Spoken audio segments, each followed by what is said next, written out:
الحمد لله حتى يبلغ الحمد منتهاه والصلاة والسلام على الذي اصطفاه واجتباه محمد بن عبد الله وعلى آله وصحبه ومن والاه وبعد. The four parts that I have prepared for you tonight in relation to the topic marriage, a journey of faith, has to do with the philosophy of marriage in Islam. That's part one. Number two, the journey of choices that you are going to make. Part three would be the continuity of marriage in a beautiful, successful way, inshallah. And the last one, tips that you take home with you, inshallah ta'ala. So let's talk about the first one, the philosophy behind marriage. Marriage in Islam came between zina and rahbaniyah, between adultery or fornication and between monasticism, because that's how humanity are. You know the story of the three people who came to the Prophet ﷺ, and every one of them thought that he might be able to introduce a lifestyle that would be honorable. That's how they thought. And one of them said, "Amma ana fala atazawwaju nisa." I'm not gonna decide to get married. And they felt, or this person particularly, he thought that getting married and keeping up with marriage and expenses, children raising, is going to take him away from worshiping God. And he did not know that marriage is a way to worship Allah subhanahu wa ta'ala. So he thought he can come up with an idea of what?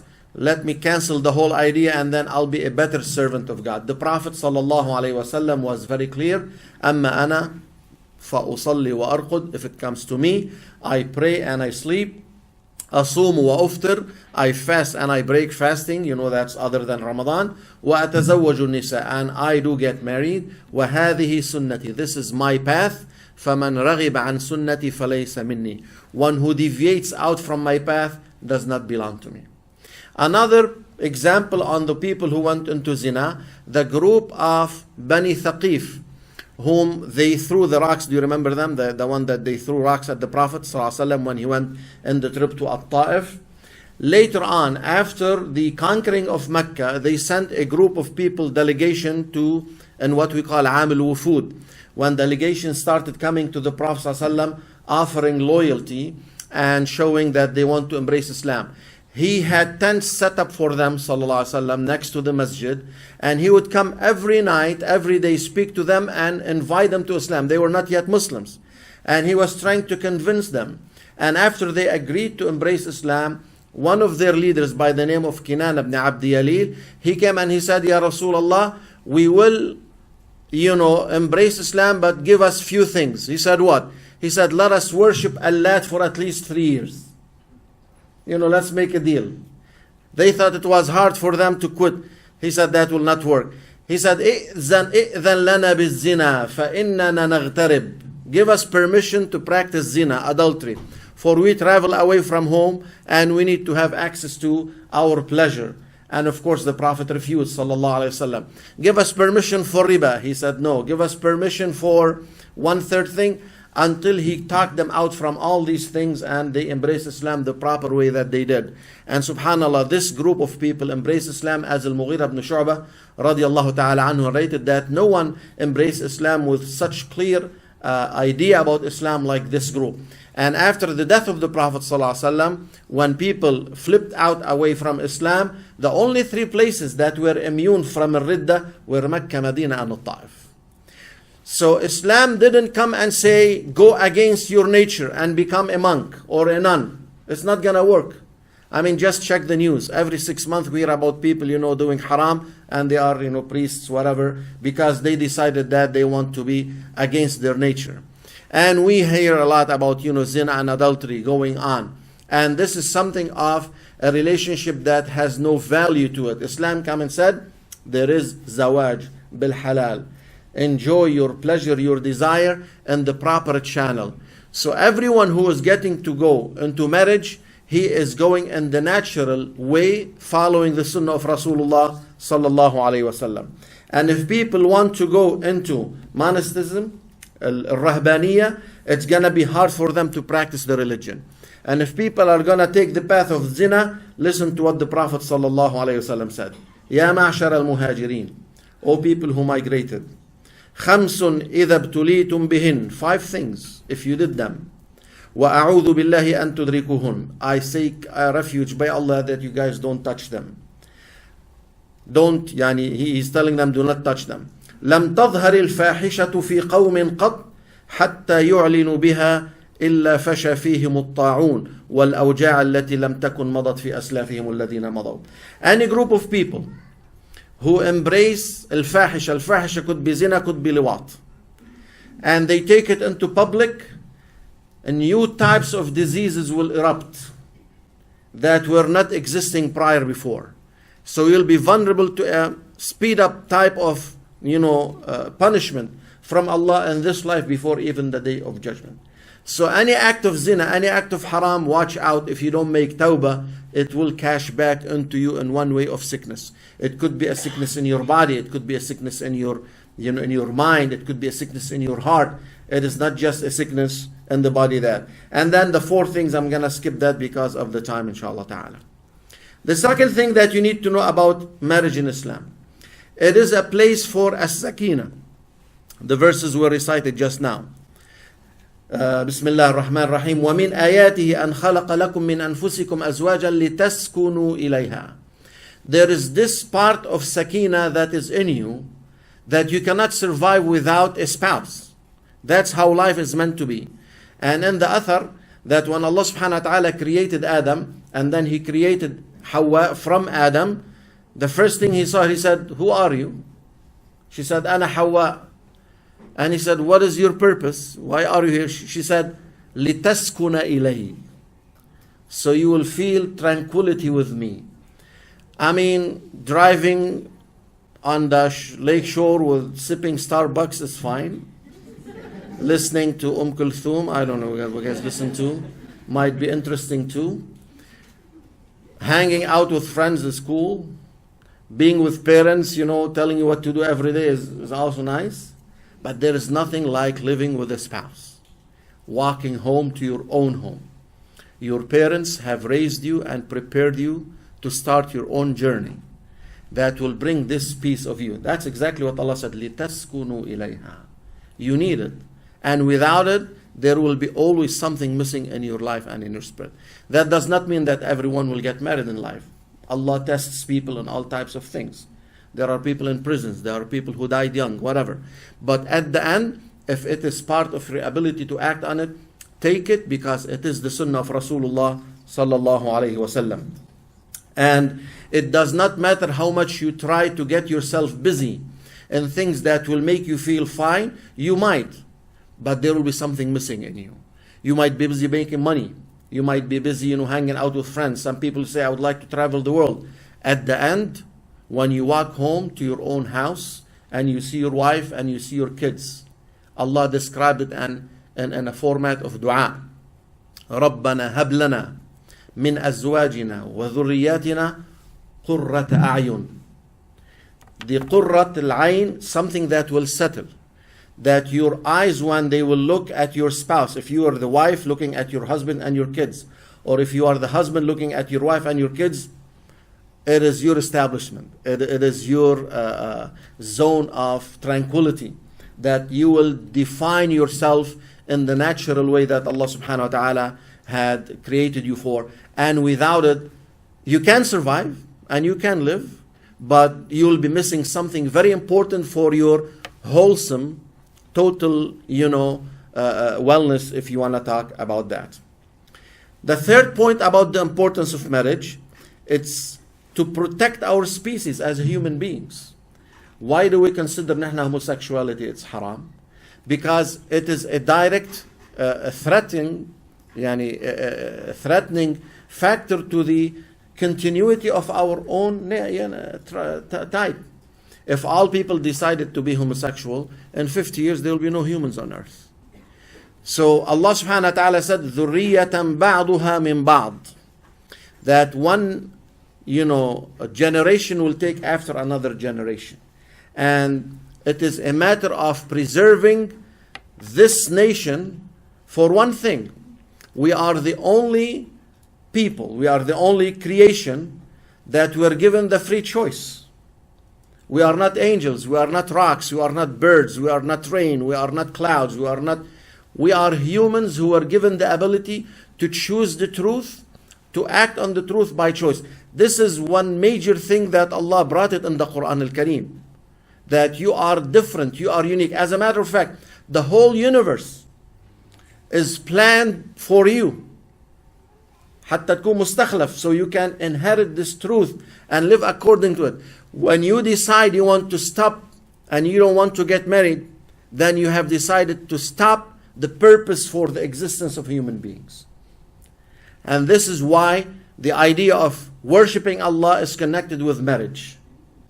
And the Prophet said, and we'll come to this in a moment, تَزَوَّجُوا الْوَدُودَ الْوَلُودَ فَإِنِّي مُبَاهٍ بِكُمُ الْأُمَمَ يَوْمَ الْقِيَامَةِ.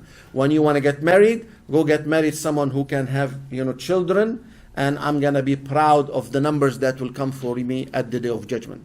That's why in Islam, if a woman married a man and he is not able to have children, Islamically she can ask for divorce without being shunned down or as if she's done something wrong. She has the right to be a mother. And it's her choice, of course, at the end. Or the man, he could marry another one. But at the end, this is something, a right for a human being to exist for. And it feeds into the whole purpose of worshipping Allah and the continuity of the human beings. Also, look at people now. Even look at nations now worldwide. You have people regulating, the number of kids in China. But now we have Canada bringing every single refugees that they can because they don't have enough people. Or in Europe. At the end, even here in the States, this whole issue of what we are seeing around us, don't think it's coming from nowhere. It's coming all because of demographies. The face of America is changing from a dominant white Caucasian face into a minority, blacks, Latinos, and maybe some other more normal minorities. People do think about their kind and how they continue. And even in Europe, in some countries, the original people, their numbers are very limited next to the number of refugees. And this is one of the major reasons for people to go into conflicts and wars and all that stuff. So it's very important to preserve your nation, to preserve your entity by making sure there are enough people, to keep continuing on and on.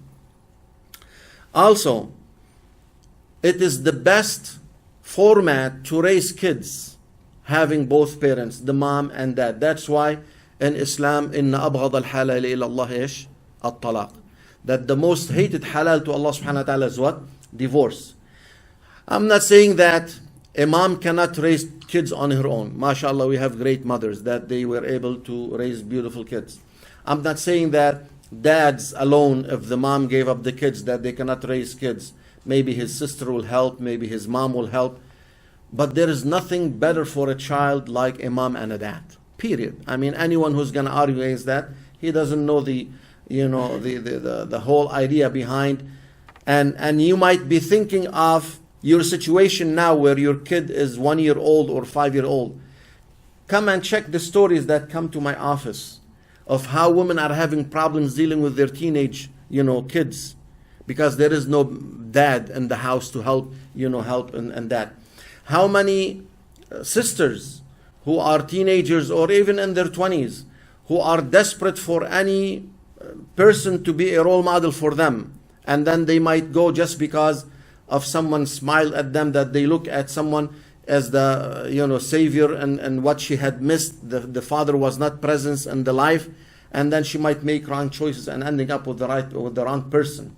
Why? Because there is this need as a son, as a daughter.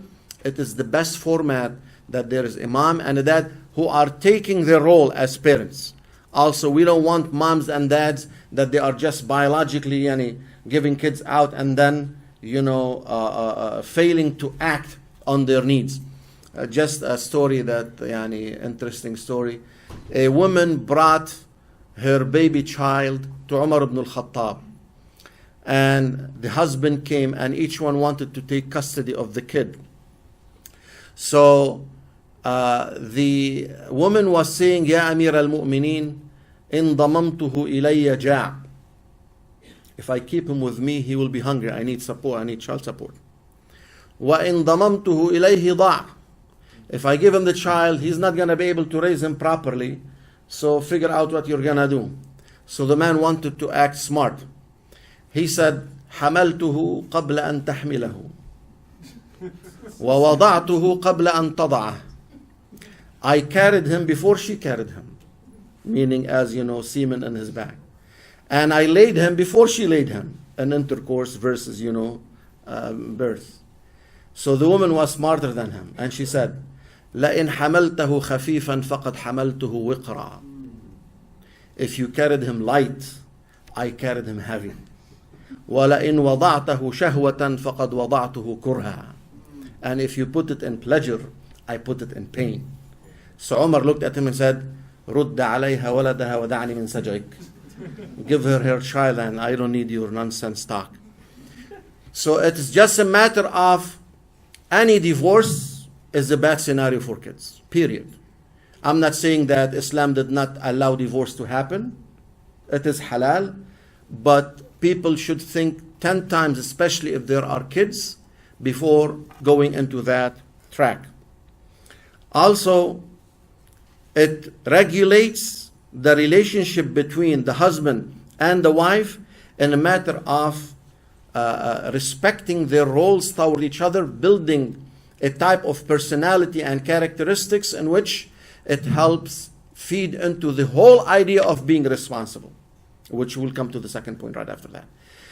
If my presence on earth is to be Khalifa, if my presence on earth is هو أنشأكم من الأرض واستعمركم فيها العمارة, that you were created from this earth and you were made to be a stewardship, and a stewardship process, that you are someone who is entrusted to take care of this world and the values and the ethics that came with Sharia, with Quran, and with the seerah of the Prophet ﷺ.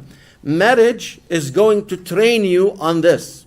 When you get married and you take responsibility for caring for your wife, getting a job, putting food on the table, taking care of the kids for the wife, helping her husband, taking care of the family, even if it was working or supporting him financially, or taking care of the kids. All this is a training process to rise to the major role that both of you were created for, to worship Allah subhanahu wa ta'ala. وَمَا خَلَقْتُ الْجِنَّ وَالْإِنسَ إِلَّا لِيَعْبُدُونَ. That's why we understand the hadith of the Prophet sallallahu alaihi wasallam, مَنْ تَزَوَّجَ فَقَدْ اسْتَكْمَلَ نِصْفَ دِينِهِ. One who gets married as if he had fulfilled half of his faith. Why? Because it is a training session. If you pass, if you make it in a good marriage, then you are a better candidate to serve Allah in public in a better way. And if you fail to practice the ethics and morals of Islam with your own family, how can you take it outside? And there are people who are really completely ununderstandable in a way that, mashallah, when they are with people, with friends, the smile, mashallah, maliyani tumhum, like they smile and they laugh. And if a sister come to his business, he will choose the best words, look at this, if he's a salesman. But when he comes home, he lack to give a smile for his family. He doesn't know how to say a good word. And mashallah, there are sisters, if there's a hafla out there, like the best dress, the best makeup, and then for her husband, he's gonna smell nothing but onions or toom ila akhirih. So you have to understand that the best people to receive your best presence is your family. And that's why Allah called them ahl. They are your people. When you offer that to your family and you pass on that, then you are a better candidate to pass it on in public da'wah as a concept of وَمَا خَلَقْتُ الْجِنَّ وَالْإِنسَ إِلَّا لِيَعْبُدُونَ. And this is also where the Prophet ﷺ said, أَلَا فَكُلُّكُمْ رَاعٍ وَكُلُّ رَاعٍ مَسْئُولٌ عَنْ رَعِيَّتِهِ. Every one of you is a responsible person, and everyone is responsible on the people under him. Now, also, marriage is something that will continue you as a person even after your death. Look at the Sharia and Islam and how it regulated the relationships. If it was for irth, inheritance. If it was for al-amal al-salih. When Allah, for example, subhanahu wa ta'ala says, إِنَّا نَكْتُبُ مَا قَدَّمُوا وَآثَارَهُم. Things that will be documented in your book of deeds and things that will follow you after you die. What is the most easiest thing to establish that will keep pouring in your book of deeds after you die? وَلَدٌ صَالِحٌ يَدْعُو لَهُ. You might not have knowledge to teach. You know, the hadith spoke of three things. إِذَا مَاتَ ابْنُ آدَمْ انْقَطَعَ عَمَلُهُ إِلَّا مِنْ ثَلَاثٍ. That if the son of Adam died, he will be cut from any access to bring, good deeds into his book of deeds, except if there was knowledge he was able to offer to people, or money that he had donated that it will generate some good. And not all people have knowledge or money. But mainly, everyone can invest in the raising of a child that will make dua for him. In every salah, before I say assalamu alaykum, I say Rabbi ghfirli wa li waliday, Rabbi irhamhuma kama rabbayani saghira. And this is just in salah. Imagine when you remember your father here or your mom there or in Taraweeh or in Ramadan. So the same way you honored your parents by this dua, when you look at marriage and children and you invest in raising them properly, rest assured, if you remember your parents in dua, Allah will make your kids remember you in your dua when you die and pass. Part 2. How to make a choice in marriage. So that first part was about general, and I'm not assuming that I'm going to cover everything. I just chose some of the points that from my experience and my work that I felt were important to talk about. Now, remember the ayah, Bismillah ar-Rahman ar-Rahim, الطيبون للطيبات والطيبات للطيبين. This ayah, what does it mean? The more good you are, Allah will bring a person that will match you in your goodness. Remember that. So looking for marriage is not really looking for the other person. It's looking within yourself. Who are you? And what type of qualities are in you? The more you put effort to bring it up, by default Allah will honor you with something like that. وَالطَّيِّبَاتُ لِلطَّيِّبِينَ. And this is something even we deal with counseling. Whenever two people come to my office to, have a dispute or reconciliation about something, everyone will be coming thinking that, okay, the sheikh is going to tell my husband something, or the sheikh is going to tell my wife something, he's going to change her mind, he's going to change his mind, and we're going to go back home, mashallah, everything. I don't have the stick of Musa, just, open seas for you. I tell people, it is about how much are you willing to change? How much are you willing to cope from your spouse? Then you will have everything moving on. But the moment you put yourself in a tower as if you are immune, no one is perfect. No one is perfect. You are not going to get something perfect, period. And as I say, فَكُلُّكَ عُيُوبٌ وَلِلنَّاسِ أَعْيُنٌ. If you're going to look at other people's shortcomings, other people have eyes and you have shortcomings too. So be fair, be just. And if Allah taught us that at the day of judgment He will treat us in فَمَنْ يَعْمَلْ مِثْقَالَ ذَرَّةٍ خَيْرًا يَرَهُ وَمَنْ يَعْمَلْ مِثْقَالَ ذَرَّةٍ شَرًّا يَرَهُ. If Allah is telling you, I'll take the average, 51, you're going to go to heaven, 49, you might go to hell. وَالْعِيَاذُ بِاللَّهِ. It means if 50% of your wife's or your husband's characters are good, take it, it's good, alhamdulillah. You're not going to get something perfect, because she can sit down and list your shortcomings too. And that's what the Prophet ﷺ said, لا يفرق مؤمن مؤمنة, which means also the other way around. Let no believer hate a believer, meaning a husband to a wife or a wife to a husband. إن كره منها خلقا, if you hate one aspect about her or him, رضي منها آخر. Look at something good that you might be pleased with. If you hate that she's angry and she's loud and you don't like that, but she might be a good mom, she might be good in handling the money, and you might be sitting down, man, Ahmad's wife is mashallah hadi, always, mashallah, tone tabaha, like she never raises her voice. Go talk to Ahmad on the side and see his bucket of complaints. Everyone has his bucket of complaints. And subhanallah, it is only the idea of when you are frustrated with something, you're going to look only at the shortcomings. And that's what's gonna, pop out in your face, and you're gonna start saying, man, أنا ليش اتجوزت هيك, I could have got something. If you started convincing yourself that you are a victim, not someone who's gonna contribute to the well-being of the family, nothing will change. You are responsible. You are the wife. You are the husband. I am here. There's a problem. Where do I go from here to fix it? Only with this. And how much can I change in myself to cope? This is part of what you need to keep in mind about that. Number 2, listen to this hadith. قال صلى الله عليه وسلم من تزوج امرأة لعزها. If someone married a woman because she is a big shot, she is a lawyer and she is respected in the community and mashallah she's everywhere, or she is a physician, or she has a big post in the community and everyone looks up to her. If your intention was of that because of her public post, لم يزده الله إلا ذلا. Allah will make your relationship and marriage with her a relationship of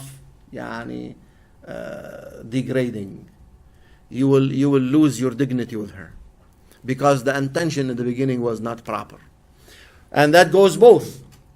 If a female is gonna look at someone only in his post in the community, if he is a doctor, if that's the only thing that's driving you for marriage, then you're gonna be the victim of that. He's gonna come and say, منيح اللي جوزتك, man. You should be happy that I picked you up. I could have had a lot better candidates. And she could say, منيح اللي رضينا فيك يا زلمة. You should be happy that my dad even told you come. One word like that will break your heart for the rest of your life. Will take every single moment of the $150,000 عرس will all be راح كله, يعني في شيء له قيمة. It'll be all these pictures بتضبوهم في you close on the pictures of the wedding and then you never open them again. لأنه you are hurt because the type of intention that you started a marriage was not properly intended and the way it was meant to be. وَمَنْ تَزَوَّجَهَا لِمَالِهَا لَمْ يَزِدْهُ اللَّهُ إِلَّا فَقْرًا. And if you marry someone for their money, you're gonna live in poverty because that person is gonna be cheap in a way, or mannan, like mannan. Like, every time he give you, you're wasting too much. Why are you taking this much? Or why should I give you? And how many people, I get a lot of phone calls. Should I keep my money in a separate account and my husband in a separate? Khadija used to have her own money. Khadija gave all her money to the Prophet ﷺ. When you are married, it's supposed to be one thing. It's not supposed to be separated. When you start thinking of separation, you're just digging the path of separation on the long term. So purify your intention that it's not for the post that a person is in. It's not for the wealth that a person is in. وَمَنْ تَزَوَّجَهَا لِحَسَبِهَا لَمْ يَزِدْهُ اللَّهُ إِلَّا دَنَاءً. The first thing when someone comes, Baba, someone is asking for my hand, or someone, I'm interested to ask for, bint meen, ibn meen, who is the parents, what line of family, هدول من القدس ولا من برا القدس, هدول من this or من that. And if the intention behind marriage is just to show off what family you belong to, then you're gonna be always looking down at, we are the people. نحن الناس شايفين حالهم. People seeing themselves better than others. How you're gonna survive in dignity with them? It's not gonna work like that. وَمَنْ تَزَوَّجَ امْرَأَةً. And the Prophet always would ﷺ give an example on the man versus the woman, but it goes both ways. Anyone who marries a spouse, لَمْ يَرِدْ إِلَّا أَنْ يَغُضَّ بَصَرَهُ وَيُحْصِنَ فَرْجَهُ أَوْ يَصِلْ رَحِمَهُ. If the intention was to keep yourself away from haram, if the intention is to establish silat rahim, like family, you have your own family now, and now you are establishing a new family, your mother-in-law, your father-in-law, there's a new family coming from the other part of your wife. And then if this was the drive intention behind all that, بارك الله له فيها وبارك لها فيه. Allah will put the barakah. Even if you were living like refugees in a tent, even if you were driving a 1991 Corolla, even if you were living in an apartment. I remember, when I first got married, we had a Geo Metro. You know, these small cars, hatchback. And you know, like too close. So Allah gave us money and I bought me a Dodge Caravan. So the moment I sat with my wife, طلعت هيك, like she's far. قلت if هذه المصاري بتبعد الناس عن بعض. Money will separate you from each other. And as simple as an example, how many people got so much distant from each other because of wealth and because of money? People start seeing themselves that this is my money, I earned it, and شو خصك فيه. And whenever you have that intention in there, indeed it's going to relate in a bad way for you. Now the Prophet ﷺ said, there are two things that should work for any marriage. Regardless how good looking this man is or how beautiful that woman is. Regardless how much money this man has or what income she is making. It's called ad-din wal khuluq. The Prophet ﷺ, mentioned about زوجوا, or the hadith goes, تنكح المرأة لأربع. Let's take this hadith first. تنكح المرأة لأربع. People usually look for women for four things. And interestingly, he mentioned these four things in this sequence. لمالها, money. It could be her income or how much her father has money. بكرة هذا لما يموت قديش منورة, he starts calculating. لحسبها, what family she belongs to. And how is that gonna... all these kings or presidents, they marry just mishanal connections or networking. Really. I mean, since God knows when. People used to marry just for the status. That's al-hasab wal-nasab. وَلِجَمَالِهَا, for the looks. وَلِدِينِهَا. He mentioned, subhanAllah, the deen at the end. But then what did he say? فَظْفَر. إيش يعني فَظْفَر? من الظفر. الظفر means like there's a group of people running and everyone is trying to get the best. There's one thing best. So you are going to go and get the best out of all this mentioned. Now, if she has deen and she looks good and she has money and she's from a good family, why not? But the drive should be the deen and the khuluq. The Prophet also said, sallallahu alayhi wa sallam, زوجوا بناتكم, إذا جاءكم من ترضون دينه وخلقه فزوجوه. If someone came to ask for the hand of your daughter that you are in favor of his deen and his akhlaq, ليش he separated them? Not because they are separated, but he wanted to focus on the importance of both. That religion with Allah should cash ethics and morals with people. أرأيت الذي يكذب بالدين? You know the ayah, the one who rejects faith in the akhirah. What are his characteristics? فَذَلِكَ الَّذِي يَدُعُ الْيَتِيمِ. So rejecting faith in God might translate that you are harsh with aitam. So let no one be separating them. The Prophet only ﷺ separated them in a way to bring the importance of them. إِلَّا تَفْعَلُوا. If you don't act on that, تَكُنْ فِتْنَةٌ فِي الْأَرْضِ وَفَسَادٌ كَبِيرٌ. There will be a lot of fitna. When you start incorporating things other than deen and khuluq, you are just opening the door for haram to happen. Ibn Umar Abdullah used to say, زوجوا بناتكم صاحب دين فإنه إن أحبها أكرمها وإن كرهها لم يظلمها. Marry your daughters to someone with deen. If he loved her, he will treat her the best of that. And if he hated her, and that could happen, he will not be unjust with her. And trust me, at the end, one person came to Umar complaining about his wife. And he said, I don't love her. He said, do you think all houses survive on love? I mean, let's be realistic. هذا love في الأفلام وفي Hollywood. It happens when two people are serving God and Allah brings it grow in heart. But there are many people there, they are just surviving because they don't want to divorce. There is not much love.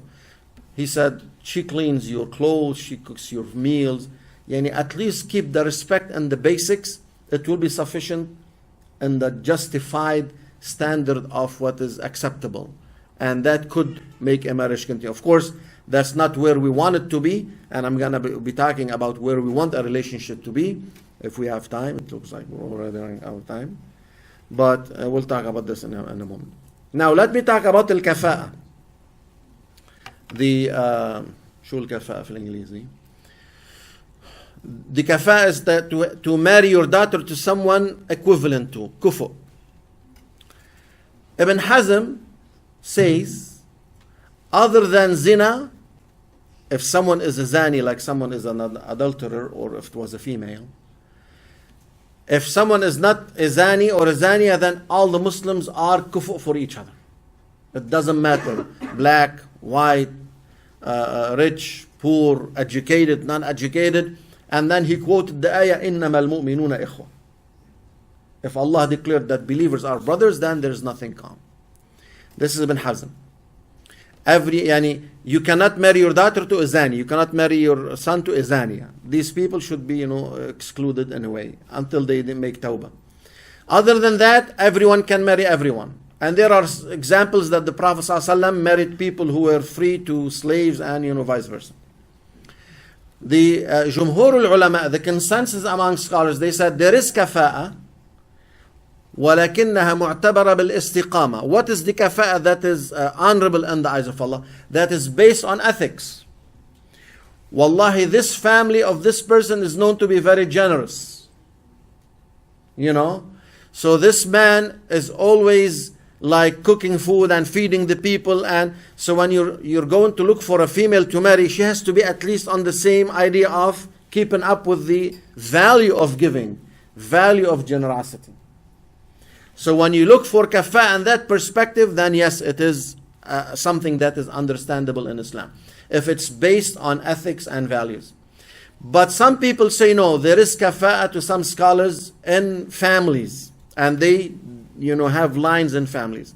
And although I recognize that, they also say there is kafa'a in al-hirfa, the type of profession, that the same and this is realistically, it happens. If your daughter is a PhD or a master, pharmacy, and her cousin from overseas who never went to school, a shepherd وراها الغنم وهالبقر all day long, ask for her hand. Most likely you're gonna tell Baba, come on, different culture. This guy, he's gonna come tell you how the cows, make milk, and how the sheep are slaughtered on Eid. And you are a pharmacist, so there are equivalent, but it should not be the drive. These things, if the origin of rejection is only based on this, then this is discrimination. We have to be very, very fine and way. Just because he is from overseas, just because he is, my daughter is Palestinian and he is Egyptian, not to talk about being from India or God knows where. If that is the only thing that you are making a judgment on, then you might be considered you are lining up with discrimination, and you need to be sensitive with that. طيب, 4 choices. A choice of looks, a choice of emotions, a choice of intellect, a choice of spirituality. The Prophet ﷺ said, إِيَّاكُمْ وَخَضْرَاءُ الدِّمَنِ. Be aware of a plant, referring to a female, like a woman, like a plant. What is خضراء الدِّمَنِ? The plant that is so beautiful. Green the stem, yellow the color, but unfortunately it grows بالمزابل. Wherever there's the waste of animals, that's where it grows. So he's telling, don't be deceived in looks of a female or a male where their environment is all filthy. إياكم وخضراء الدمن. قال وما خضراء الدمن يا رسول الله. What is that?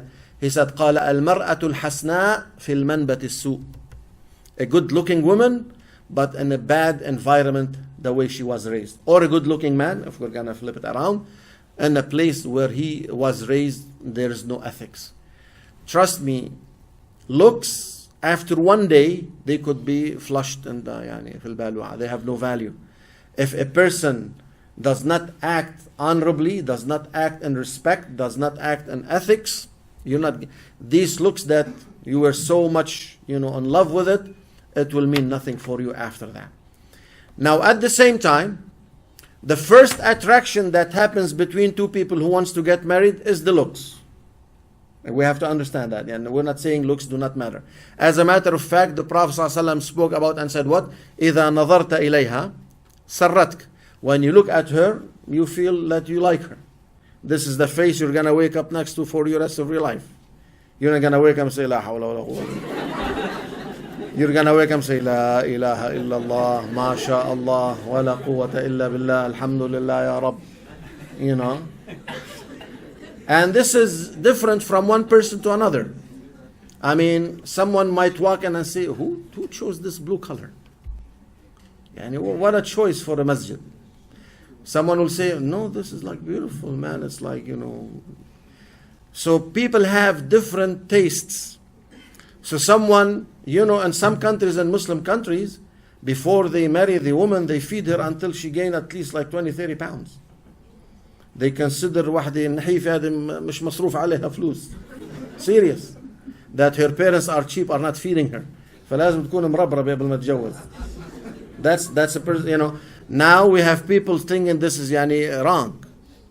So what could be for you as something bad, or someone who is overweight, a male, or you know, like with no hair, it could be واحد أصلع. My son, I was picking up from the school a few days ago, and he said, Baba, why don't you have hair? I said, I used to, but not anymore. He said, all the family have hair except you. This is my 6-year-old. I said, son, Allah created so many heads. He perfected few. The rest he covered with hair. So I made his day. So what could be something that is not appealing to you, there is always someone who's going to see beauty in it somewhere. Look or look into something that you feel comfortable with, and this is something, as the Prophet said, sallallahu alaihi wasallam, "Unzur ilayha fa innahu ahaqqu an yu'dama baynakuma." Look at her. There has to be some human relationship. That's what we call chemistry between the two people. So when you are making a choice, make a choice that something adds without saying things that needed not to be said, without degrading people, without saying things that might be, and do your homework before you act on something. Yani, perception have changed throughout time. Yeah, up till now there are in some parts that a man will not see his wife until they get married. Of course, living in the States, that's not going to be the case. The choices of feelings. What I mean by that, there has to be love. And Allah subhanahu wa ta'ala didn't mention love in the Quran. He mentioned mawadda. And mawadda huwa atharul hub. Love is the feelings are the feelings in the heart. Al-mawadda is what acts come because of this love. So opening the door for your wife, or making a good meal for your husband, or buying them a gift. And yes, it is halal to celebrate your husband's birthday and your wife's birthday. Go ahead, ma fish mishkila. Tahadu tahabu, as the Prophet says, sallallahu alayhi wasallam. When you have this love, it has to be translated into actions. And even if the love goes up and down, the actions should never stop. They should continue. And this is something very important, because at the end, people will appreciate respect. And love, remember this, is defined as تعلق الذات بما تراه كمالا للغير. The attraction of the self towards something you see of a perfection. Why do I like this watch that I have bought? It is from Japan, but it is made to have salawat al-khams, and it reminds me of. So there were features that made me love. Why do I like this car? Why do I like this house? There are things of perfection that made me attracted to it. So when you want to enrich love within a relationship, back to the point, الطيبون للطيبات, try to invest in yourself in qualities, ethical qualities, values that will make the other person respect and love because of that. And it doesn't matter sometimes how you look to him, or how, at the end, it is how you treat people, how you deal with them. That's what will make the most of the relationship. Intellect from the way you think about how to raise kids, about how you think about a dictator. You cannot have a good relationship between two people, one saying, Bashar al-Assad of Syria, the greatest hero of the Arab, and the other one says he's the greatest massacre in the Arab, killer. People have to be close as much as they can to what are things in life. And that's why investing in people who are on the same level of education somehow will ease the relationship and understanding. Because people like to be feeling that they are on the same place. With humility, بالتواضع, not arrogance. When Allah said, إِنَّمَا يَخْشَى اللَّهَ مِنْ عِبَادِهِ الْعُلَمَاءُ, that the scholars are the most worthy of khashya, fear to Allah, because knowledge should make you more of humility. And the more you know, you really know that you don't know. That's what it is. So, when you bring people that are close to you in your mind and your way of thinking, mindset, the way you analyze things, these are more, and do that when you are talking to people, during the khutbah. Talk about things. Ask people about what you like to do in life and how the other person feels about it. If a person is from this, background, is he acting more religiously or more culturally? Be very straight.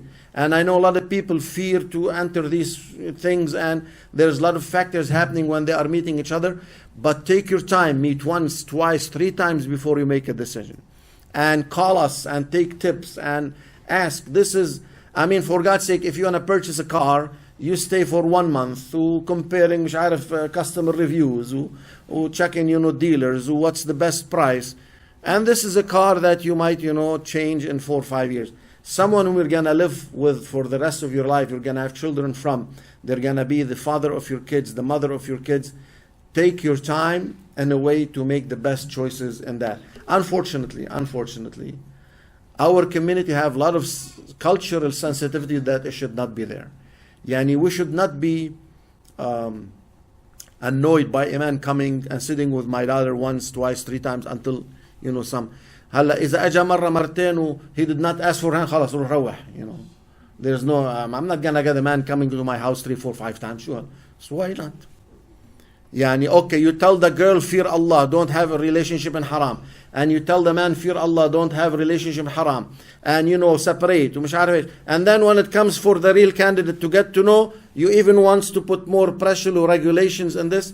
Give a chance for people to get to know each other, and trust me, the more people sit with each other and talk about things that are important to each other, the more that this, as the Prophet said, يُؤْدَمَ بَيْنَكُمَ. At that time it was just the looks, and these days people need to know a little bit more about that. The spiritual relationship is very important, that both of you should look at this relationship as a journey to Allah subhanahu wa ta'ala. I'm not going to speak about that much. It's huge because I want to finish. I know I did go over time. When Muhammad? 10 minutes? Okay. Maintaining marriage. Some tips. That's part 3. Keep your parents outside. As much as you keep the issues between you and your husband to yourselves, there's a better chance for things to be solved. I'm not saying a girl should not vent to her mom. I'm not saying that a man should not talk to his mom about what's happening. But there's a difference between complaining and taking tips to come back and make it more like a, retaliation, and rather than, just venting out. And sometimes that your mom and your dad are not of the best people who might make an advice sometimes. Unfortunately, that is a reality. So you have to be wise enough. Is it a good thing to tell them or not? Same thing for you, for the female and for the male. The interference of the female, the interference of the family in any relationship and a negative approach will make things more complicated. My advice, do not wait until the problem is irreversible, that you're gonna come. Unfortunately, most of the people who come to our office, they have قطعوا you know, if you want to call it stages, start with stage 3 or 4. Yani irreversible. I mean, you go check if there's a small pain in your tooth, you go to the dentist. If you hear something weird about your car, you go to the mechanic. If you feel something, you know, غلط in your body, you go check with the doctor. Why in marriage you want to wait and wait until things are yani, irreversible, and then you want to come to the sheikh when it's fill the papers for divorce? Do your homework before. There is nothing wrong or haram to seek help by someone who is in this business, you know, doing this. And as we always say, we don't promise people miracles, but at least we can give tips from our own experiences that can help people in that.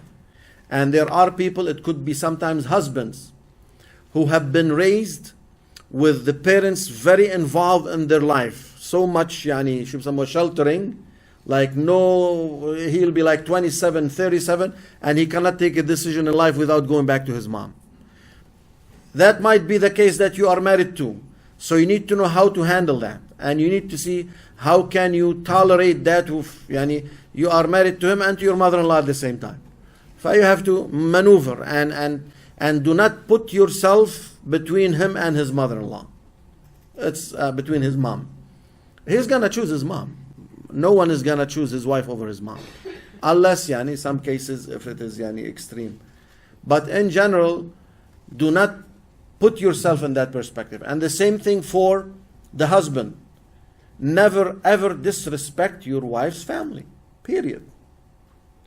Not because she is your wife, you think you have the right to أنت أهلك مربوك أبوك. يعني you cannot just throw words that the whole, you chose that family, for God's sake. You chose that female. And you made her part of your ard, part of your honor. Now you're going to degrade her in your house.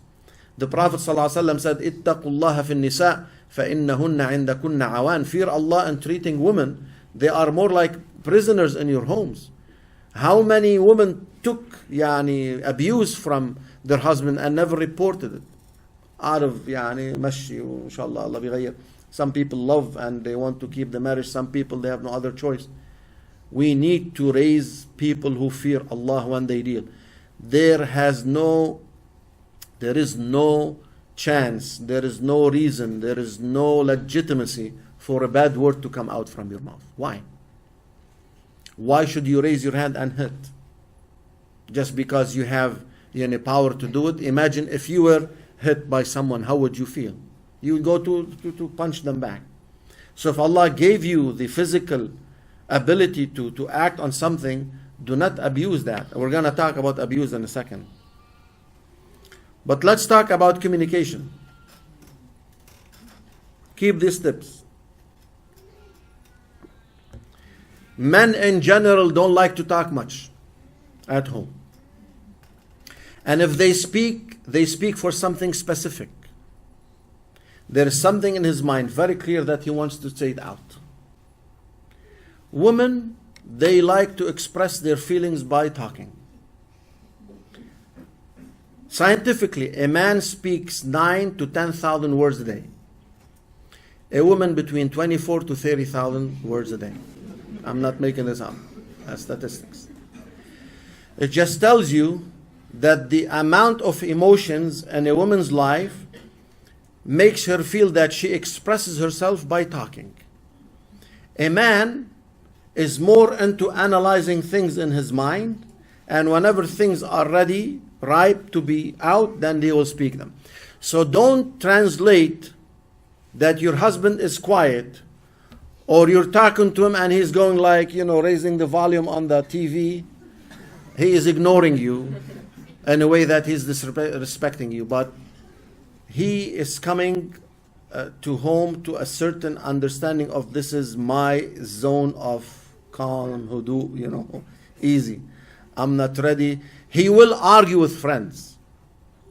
He will argue with business colleagues because he wants to prove himself next to each other. What can I do? But at home, this is his territory. He feels that, at least that's the way he thinks about it. So keep that tip in mind. A man, in general, processes his problems within himself. He doesn't like to expose himself. A woman, if she has a problem, she would love to consult with the people she trusts. She wants assurance.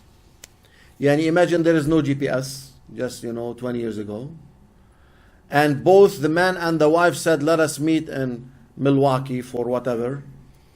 The man with an address in his hand and with this atlas, like they used to use at the time, he'll be going here, he will make 10 turns trying to figure the address on his own. The woman would have stopped at least 5 times at gas stations asking where's the place, because they love to be assured. They love to seek help and way to make them assured. A man is usually silent to himself, likes to process problems to himself. Tip number 3. A man have a problem with expressing his feelings and emotions. He doesn't like to look like he needs help or he is in need for some support. On the opposite side, a woman is always able to express her feelings. And her feelings for the man are expressed on the moments. Bimana. If at that time she's nervous, she's angry, she could tell you, you never took me out in your life. Because she's talking about how she's feeling at that moment. The man is like, what? Like last week we were at Taco Bell, wherever you were at. Wherever you took your wife out. They have a new taco. So don't interpret that complaint as if she is really canceling all the history between at that moment she is angry, at that moment she is expressing her feelings. But don't listen to that as if she has no appreciation for the life. She has no, at that moment there is something bothering her and you need to keep an eye on that. Now, when a woman, speaks about feelings and emotions, you have to understand what's beyond the words. If the woman comes and tells you, I have a headache, and this is for the woman to understand too, every time you put something in front of your husband, he sees it as a mushkila. If you just come and tell him, I have a headache, the first thing he comes to mind, there's a medical condition. That's how we think. And this is a problem, how do I solve it? Couple aliyahs. Now, I don't know where the aliyah is at home. She knows. But she still came and she told me, I have a headache. What does that mean? She needs a hug, for God's sake. She needs you to read Quran on her. She needs you to tell her, Allah yas'almik wa yashafik wa ta'amilha du'a, So you have to understand that there are words behind words. Not everything that she complains about is a complaint. It is attention. That I need to be the center of your focus. It's not the phone. It's not the game. It's not the whatever on your friends. It's not even sometimes your own family. And this is the balance that the Prophet told us. Sallallahu alayhi wa sallam. أعطي كل ذي حق حقه. And with this in mind also, when we're talking about communication skills, a woman can jump from one topic to another in the same conversation. And the man will be trying to follow up, where is she at? And this is something that don't look down at a person who is like that. Allah, by His wisdom, subhanahu wa ta'ala, created each one different, not because someone is better than other, but because everyone is meant to also serve in a certain capacity. I mean, I never held my kids when they were young, year old or less more than a few minutes. Nice, they get back. It's not we're not equipped as men to handle babies and deal with them, with their crying and with their, There might be people, I'm saying in general. For a woman to deal with kids, 1 child and 2 and 3, with all these things, she has to be able to process all these emotions. So you have to incorporate that in mind when you are talking about communication skills. Now, the woman trusts the husband, and he is the only one that she can expose everything about her to him. So don't belittle that. If she comes and tells you about issues at work, if she comes and tells you about how she had problems raising the kids, or about the neighbor, how she was talking to her, Don't sit down and start bashing her. أنت لك مشاكل من يوم ما تجوزتك مش وجع الراس. You know, she likes to speak of her issues, and she cannot say that but to someone that she trusts. You are the husband. You are supposed to listen. Give her the attention she needs. How many minutes? 5 minutes. 5. And with that, also act in a way of respect. The last point in communication. Do not disrespect people's views. نحن في عنا عرب, when they marry their wife, for him she has no intellect. يعني she's for home, intimacy, أكل طبيخ ولاد, that's about it. She wants to talk about, he wants to change places. He wants to travel, change from one state to another. He wants to change jobs. He doesn't even consult. He doesn't even talk. And this is a choice that's affecting the whole family. This is something that you need to incorporate, the respect of the person in front of you, and without dictatorship. And for the female, we advise them, do not compete for authority in the house. The man feels that he should have the upper final word, as they say. The man is advised to consult, and if it makes sense from the wife, who else than the Prophet? Anyone better than the Prophet? Of course not. Sallallahu Alaihi Wasallam. In Hudaybiyah, when he told the Sahaba that we're not going to go to Mecca to do Umrah, we're going to go back, he said to the people, okay, slaughter your sheep, shave your heads, and let's go back, because you're not going to continue the Umrah. And none of the Sahaba listened. Imagine, thousands. So when he went to his tent, Salama, I believe she was there, radiallahu anha, she said, Ya Rasulullah, go outside, don't talk to anyone. Shave your head, slaughter your sheep, and see what happens. So he listened to his wife, and he is the Prophet who is receiving revelation from Allah. He went outside, he shaved his head, he slaughtered the sheep, and everyone followed. Alayhi salatu salam. So we ask the man to be fair and just, listening to his wife, and we ask the wife if the husband showed responsibility and liability, that you let him lead his choices. Sometimes they might be wrong choices, and but everyone has to learn from his own experiences. طيب. Last part, tips to take home with you. The sustainability of the house depends on a house that is filled with the dhikr of Allah subhanahu wa ta'ala. If both enrich their relationship by the remembrance of Allah, come to the masjid, attend things that will enrich them, also without missing on your responsibilities toward the family, the more spirituality you bring within your life, the more it cashes for you in relationship with your family. If there is a dispute, the reference you return back to is what Allah said and His Prophet sallallahu alaihi wasallam. And you should be open heart to accept the ruling of Sharia in your life. Allah subhanahu wa ta'ala said, Bismillah ar-Rahman ar-Rahim, وَمَا كَانَ لِمُؤْمِنٍ وَلَا مُؤْمِنٍ. It is not for a believer, a male or a female. إِذَا قَضَى اللَّهُ وَرَسُولُهُ أَمْرًا. If Allah ordained something, أَنْ يَكُونَ لَهُمُ الْخِيَرَةُ مِنْ أَمْرِهِمْ. That they have choices after that. سَمِعْنَا وَأَطَعْنَا وَغُفْرَانَكَ رَبَّنَا وَإِلَيْكَ الْمَصِيرُ. Now this is good in Salah and Zakah and Hajj. It's good also if disputes were happening in marriage life, that both return to a sheikh for counseling and listening what is the rule of Sharia in this perspective. Houses are places of secrets. Whatever happens in the house should not go outside the house, and should not go in any way, especially family members.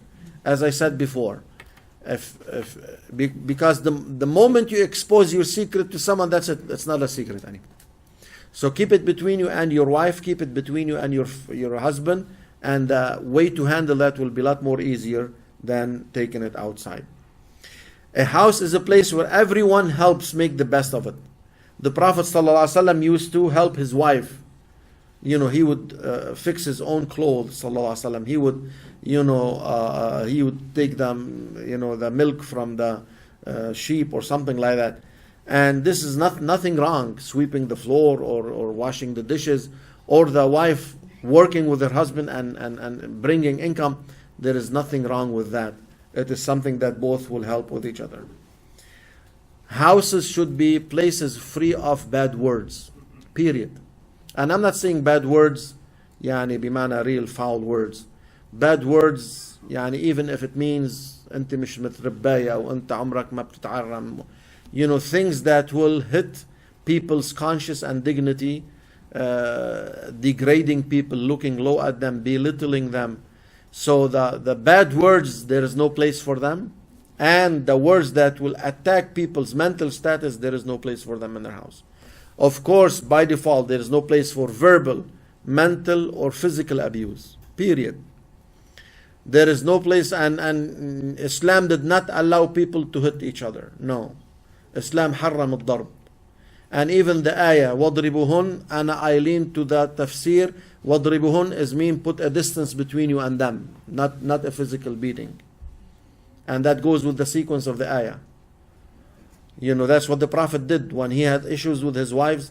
Sallallahu Alaihi Wasallam, he didn't beat any one of them. Aisha said, never the Prophet raised his hand to hit any servant or family member.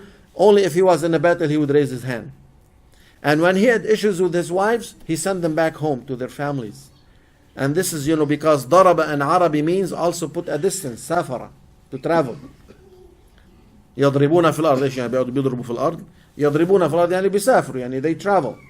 So when you make distance, so don't come. And I witnessed a case that someone beat his wife with a baseball bat. And he brought the mushaf to the court. And he's saying, Allah tells us to beat our wives. I wanted to beat him with that baseball. Yani it's not enough انك انت you are messing up your own reputation. You wanna hang it on Islam and on God. What is this nonsense? Our homes should be free from abuse. The final point, marriage is a mean, a tool. It is not a purpose that you stop there. The purpose is God. Allahu al-ghaya. Marriage is to help you serve Allah better. I hope I have brought enough points to give you a general idea about marriage. Much of the issues, each one of these topics need a session by itself. But I believe I just wanted to summarize much of the issues that I dealt with personally, and I felt I need to bring it to your attention. And maybe we'll take in questions things of more specific and details. Jazakumullahu khairan.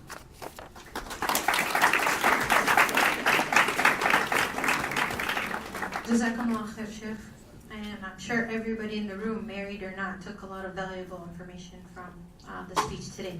So we're going to open up the floor for Q&A, but before I do that, I'm going to reiterate, if you didn't receive a message from GPS reminding you of the event, I would really appreciate if you text at GPS OPPC at 81010, and you will receive those messages every time we have an event. And just so you know, it's every third Saturday of every month, so it's pretty consistent, so just you could easily look on your calendar and expect what's yet to come, inshallah.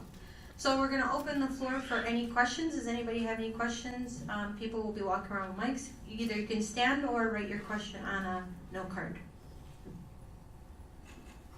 MashaAllah, immune community from beautiful. We can start reading from some of the index cards. Oh, okay. Can we start with Shireen? Yeah, so first question I have over here is, during the khutbah phase, can we ask about things they did in the past?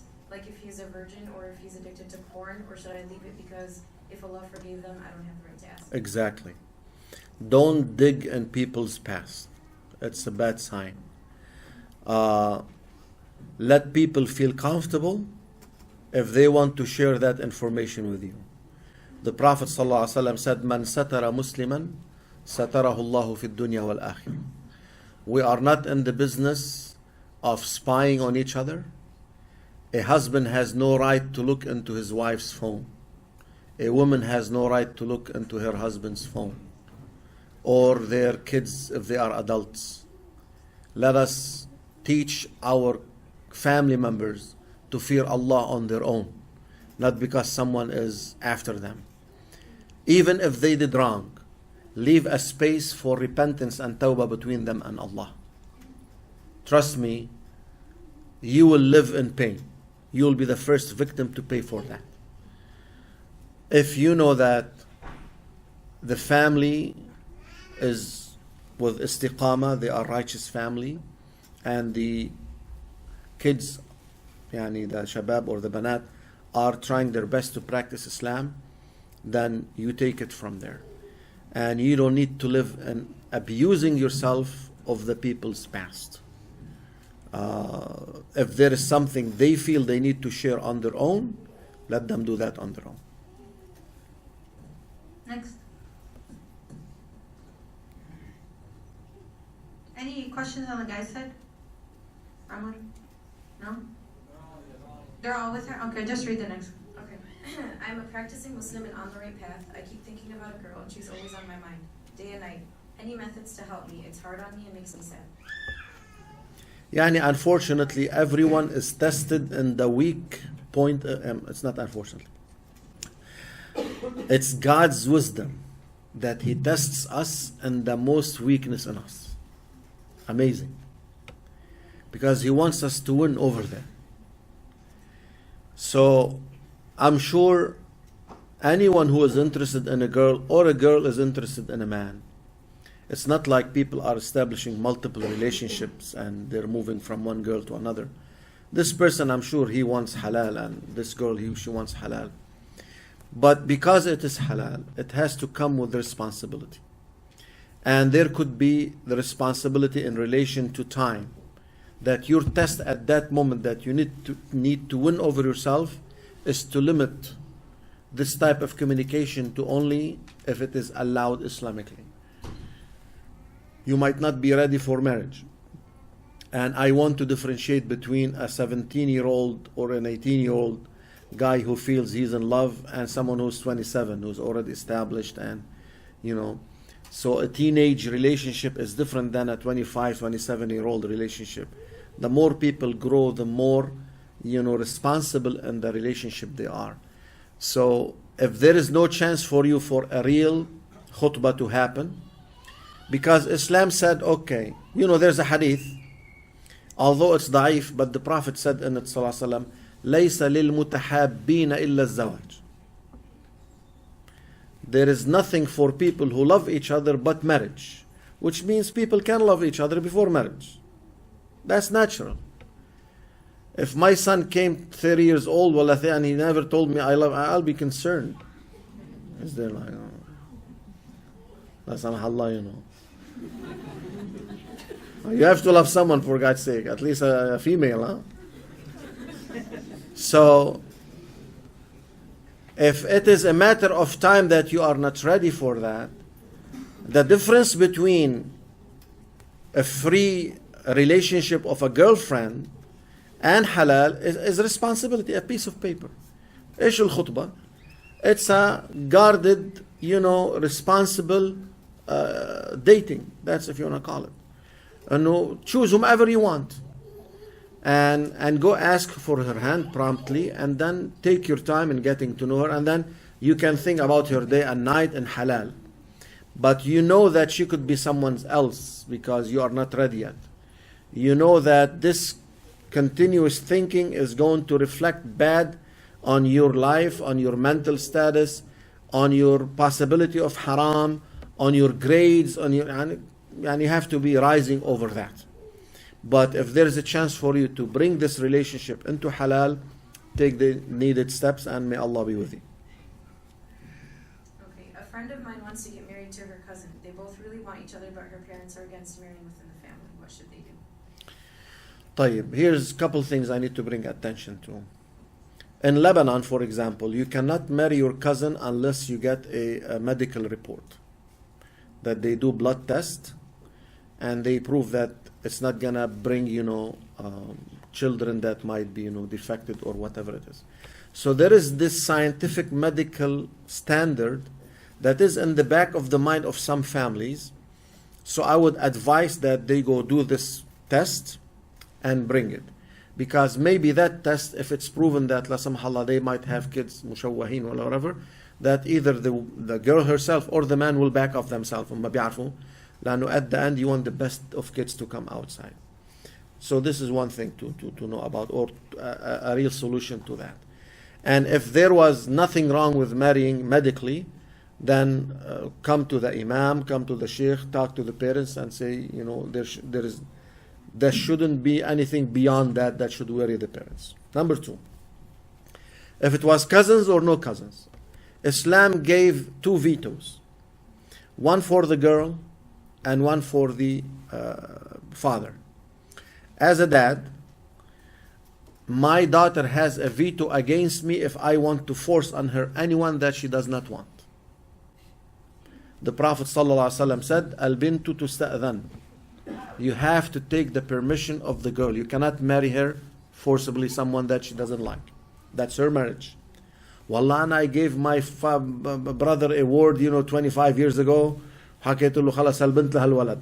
مرحبا بنت ومرحبا ولد. You cannot just throw kids like that.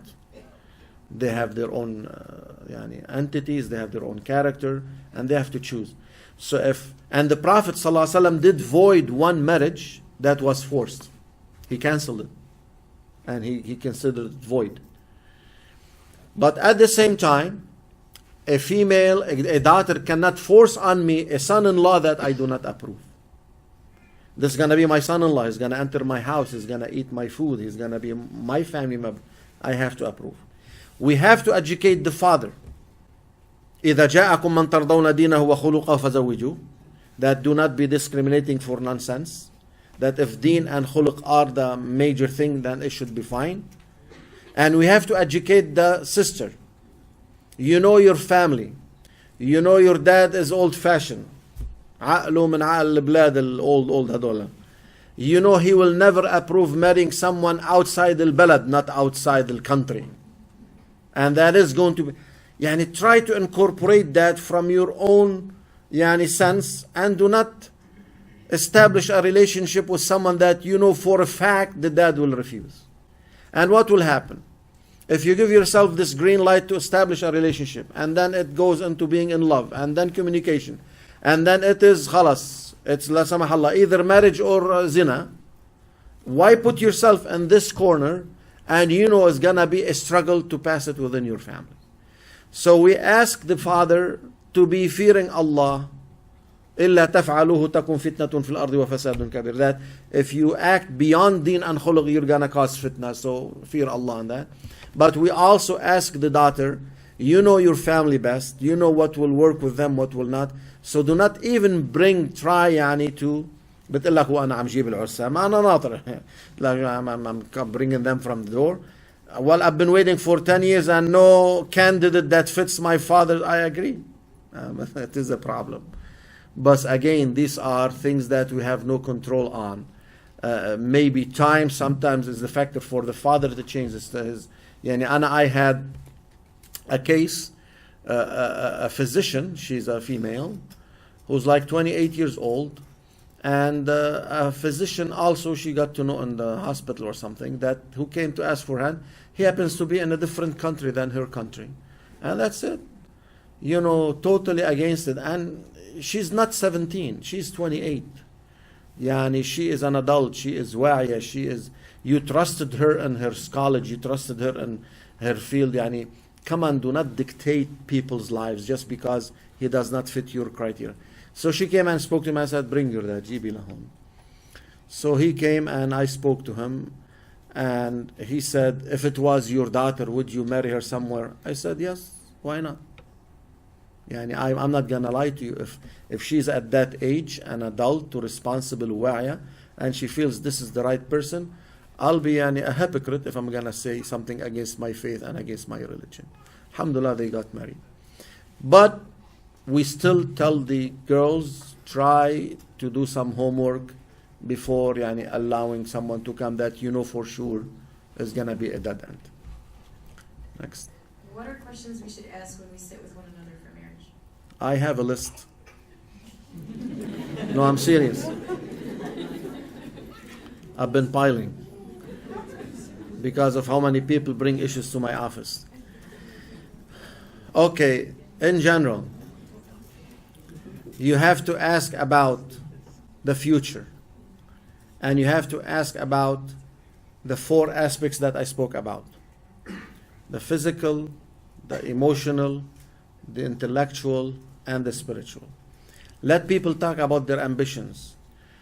Ask them the things, what do they think there is something that they don't like, something that they need to improve on, what they don't like and the other person to be in. Get to know the person more. Marriage is the strongest bond of friendship. How do you hang out with the very close? Everyone has 2 or 3 very close friends. How is it that, al-arwahu junudun mujannada, that your mindset comes with that? You have to do your homework to see, is this person is like you? Share the same things that are important to you.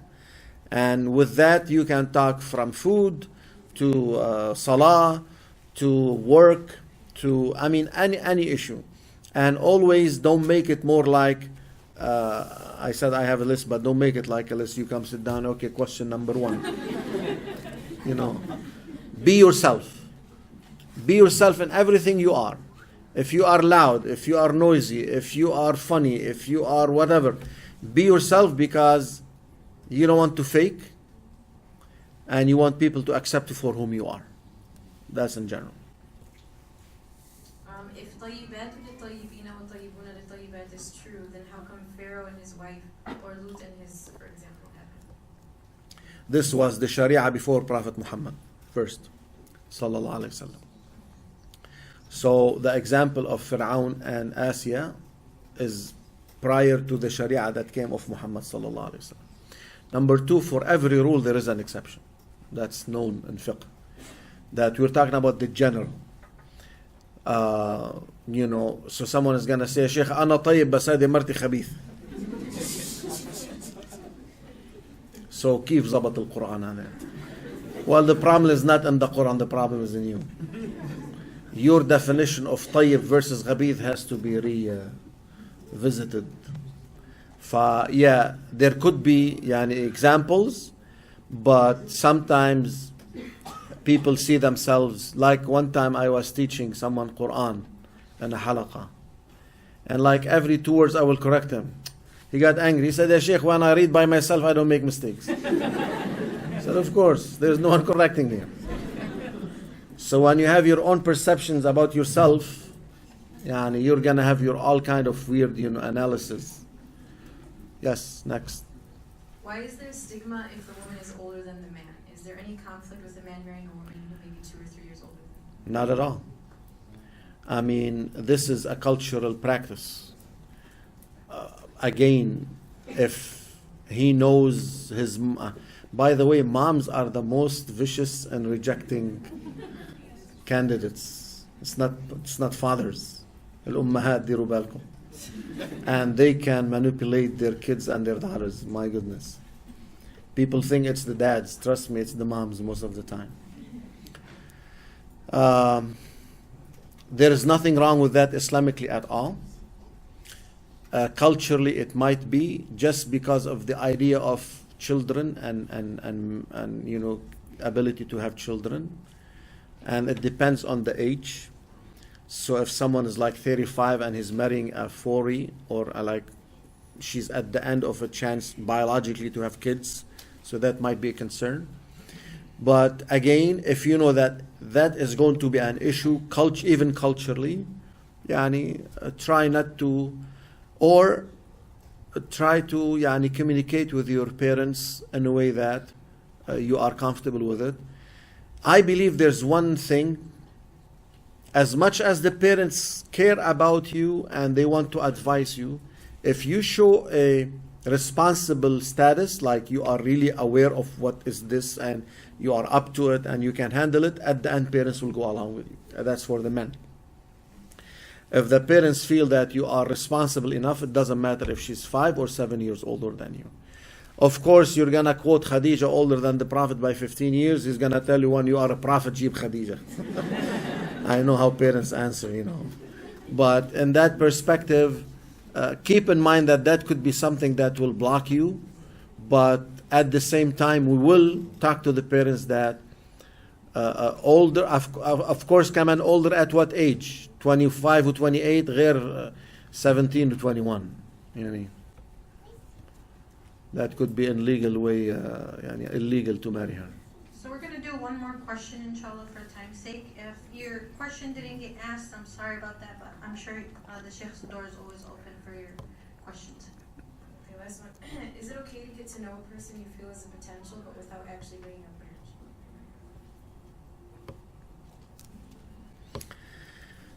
يعني general tip for that. You work at work with women of the other gender and you keep respect. You could be in haram in front of the Kaaba, and you could be in halal when you are alone in an office.